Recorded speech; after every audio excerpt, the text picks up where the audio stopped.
ನಮಸ್ಕಾರ ಸ್ನೇಹಿತರೆ, Karnataka Kannada TV YouTube ಚಾನಲ್ಗೆ ಸ್ವಾಗತ. ಇವತ್ತಿನ ವಿಷಯ ಕೇಳಿದ್ರೆ ಆಶ್ಚರ್ಯ ಪಡ್ತೀರಾ. ವಿಷಯ ಏನಪ್ಪಾ ಅಂದ್ರೆ ಸ್ನೇಹಿತರೆ, ಇಲ್ಲಿ ನಡೆಯೋ ಕತೆ ಥ್ರಿಲ್ಲರ್ ಸಿನಿಮಾ ಕತೆಗಿಂತ ಕಮ್ಮಿ ಇಲ್ಲ. ನಿಜ ಜೀವನದಲ್ಲಿ ಇಂಥದ್ದೊಂದು ಕ್ರೌರ್ಯವೆಸಗಿದ ಈ ಘಟನೆ 4 ತಿಂಗಳ ಬಳಿಕ ಹೊರಬಂದಿದ್ದು, ಸರ್ಕಾರಿ ಕೆಲ್ಸದಾಸೆಗೆ ಪತ್ನಿಯೇ ಗಂಡನನ್ನು ಕೊಂದಳ. ಒಂದು ದೈಹಿಕ ಸಮಸ್ಯೆ ಎಂದು ನಂಬಿಸಿದ್ದ ಪತ್ನಿ ವಾಸ್ತವದಲ್ಲಿ ಹೇಗಿದ್ಲು? ಈ ಪ್ರಶ್ನೆಗೆ ಉತ್ತರ ಹುಡುಕುವಂತೆ ಮಾಡಿದ ಚಿತ್ರದುರ್ಗದ ಒಂದು ವಿಚಿತ್ರ ಘಟನೆ.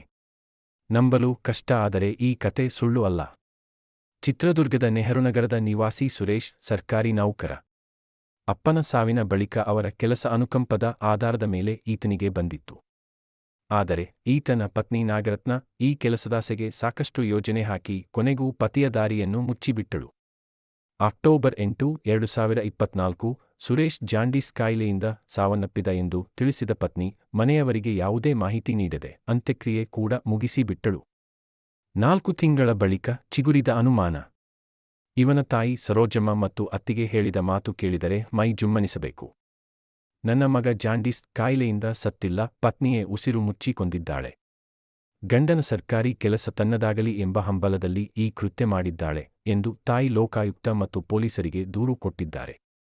4 ತಿಂಗಳಾದರೂ ಅಲ್ಲೇ ಸಮಾಧಿಯಲ್ಲಿದ್ದ ಸುರೇಶ್ನ ಶವವನ್ನು ಹೊರತೆಗೆದು ಮರಣೋತ್ತರ ಪರೀಕ್ಷೆ ನಡೆಸಲಾಗಿದೆ. ಎಲ್ಲರ ಕಣ್ಣು ಈ ರಿಪೋರ್ಟ್ ಮೇಲೆ.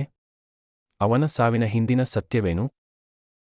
ಪೊಲೀಸರು ಪ್ರಕರಣವನ್ನು ಗಂಭೀರವಾಗಿ ತೆಗೆದುಕೊಂಡಿದ್ದು, ನಿಜ ಹೇಳುವ ಶವದ ಭಾವನೆಯನ್ನು ಅರಿಯಲು ದಾರಿ ಕಂಡುಕೊಳ್ಳುತ್ತಿದ್ದಾರೆ.